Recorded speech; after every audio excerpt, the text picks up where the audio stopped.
This channel does not promote any violent, harmful, or illegal activities. All content provided by this channel is meant for an educational purpose only. রাজ্যে SIR এর প্রথম পর্বে শেষ হতেই commission সূত্রে বেরিয়ে এসেছে একের পর এক চমকে দেওয়ার মতো তথ্য। 85 লক্ষ ভোটারের বাবার নামে গলদ, 13.5 লক্ষ ভোটারের বাবা মায়ের নাম এক। বাবা মায়ের সঙ্গে সন্তানের বয়সের ফারাক 50 বছর বা তার বেশি। এমন 8,77,736 ফর্ম জমা পড়েছে। 15 বছর কম বয়সে বাবা হয়েছেন 11,95,000। রাজ্যে 6 সন্তানের বাবার সংখ্যা 24,21,000। 40 বছরের কম বয়সে ঠাকুরদা হয়েছেন 3,45,000। আবার এমনও বহু ভোটার রয়েছেন যাদের বয়স 45 বছরের বেশি, অথচ 2002 সালের তালিকায় তাদের নাম ছিল না।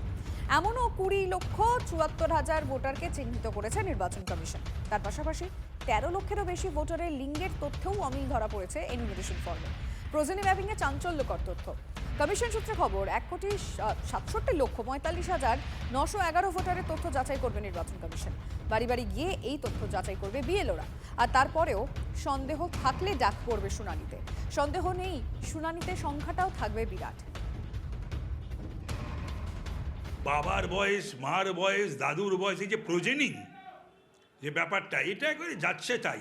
সিপিএমের আমলেও হতো, কিন্তু ওই গত 15 বছরে, বিশেষ করে 11-এ এই তৃণমূল ক্ষমতায় আসার পর থেকে, 13 সালের প্রথম নির্বাচন, 30 স্তর পঞ্চায়েত, তারপর থেকে যত নির্বাচন হয়েছে, সমস্ত কটা নির্বাচনে এই পুলিশকে দুর্বৃত্তদের ব্যবহার করে আর এই ভুয়ো ভোটারদের ইলেকটোরাল রোলে রেখে সমস্ত নির্বাচন তৃণমূল জিতেছে।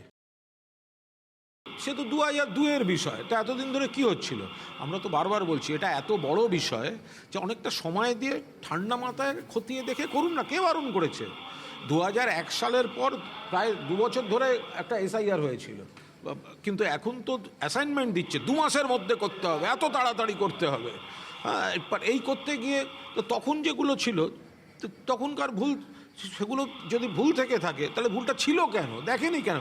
তাদের আজকে 23 বছর বাদে এসে তাদের মনে হলো যে ভুল ছিল।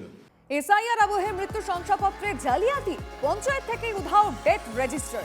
ঘটনা সামনে আসতেই শোরগোল শিলিগুড়ির লোয়ার বাগডোগরা পঞ্চায়েতে। জমি দখল সংক্রান্ত মামলায় এক ব্যক্তির মৃত্যুর শংসাপত্র নিয়ে জালিয়াতির অভিযোগ উঠতেই নয়া মোড়। 100টি মৃত্যু শংসাপত্র নিয়ে তৈরি হয় সন্দেহ। 100টি মৃত্যু শংসাপত্র বাতিলের নির্দেশ দিয়েছিল হাইকোর্ট। আদালতের নির্দেশ মানেননি জেলা শাসক। লোয়ার বাগডোগরা গ্রাম পঞ্চায়েত থেকে দীর্ঘদিন আগে হারিয়ে গিয়েছিল একটি ডেথ সার্টিফিকেটের বই। ওই বইয়ে অন্তত 100টি সার্টিফিকেট রয়েছে। জনস্বার্থ মামলা দায়ের হয় কলকাতা হাইকোর্টে। এইটার অর্ডার কপি। এখানে চলতি বছরের 20 ফেব্রুয়ারি রাজ্যের হাইকোর্ট নির্দেশিকা দিয়ে জানায় দ্রুত ওই নির্দিষ্ট সিরিয়াল নাম্বারের 100টি ডেথ সার্টিফিকেটকে বাতিল করতে হবে। জনসমক্ষে নোটিশ দিয়ে জানিয়ে দিতে হবে এই সমস্ত সার্টিফিকেটগুলো বাতিল করা হলো, কারণ তার সঠিক তথ্য রাজ্যের ওই সরকারি দপ্তরের কাছে নেই, দীর্ঘ সময় কেটে গেছে।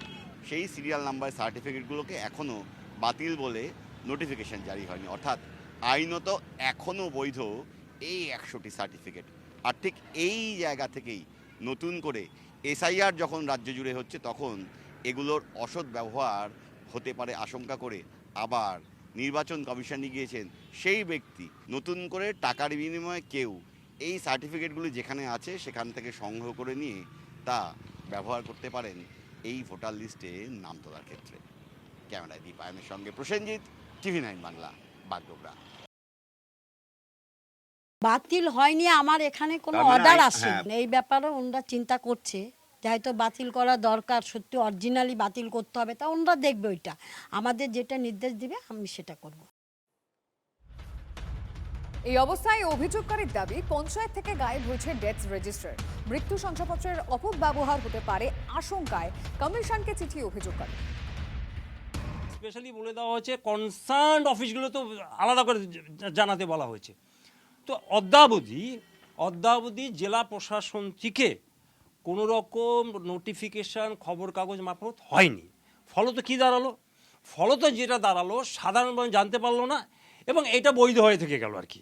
হাইকোর্ট যে রায়টা দিল ক্যান্সেল হলো, এটা ইমপ্লিমেন্ট হলো না, অথচ এই 100টা পাতা যারা টাকার বিনিময়ে এটা ব্যবহার করেছে, বিক্রি করেছে, মানুষকে ঠকিয়েছে, হ্যাঁ, তারা এতে ইনকাম করলো, রাষ্ট্রের এটা ক্ষতি হলো অনেক বড়। অনেক রোহিঙ্গা হয়তো এর মধ্যে নাগরিকত্ব পেয়ে যাবে এই ডেথ সার্টিফিকেট ব্যবহার করে।